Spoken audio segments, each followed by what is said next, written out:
澳門學生香港求生記，雖然澳門同香港相隔好遠，但係都有好多澳門人嚟香港求生，所以我今日就嚟到天后去揾一個我嘅同胞，佢話要帶我喺香港揾到澳門嘅味道。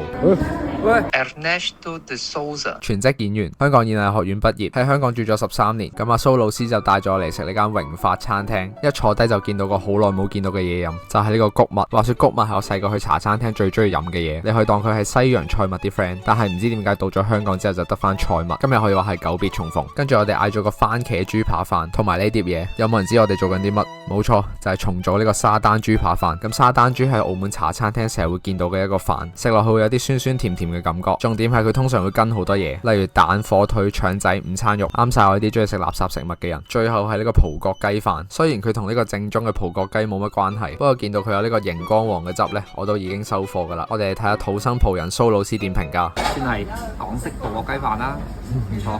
其實有時候遠在他鄉食到個 feel 已經好唔錯，係咁先。有緣翻到澳門再拍沙丹豬同埋葡國雞。最後記住 follow 蘇老師嘅 IG。Adios。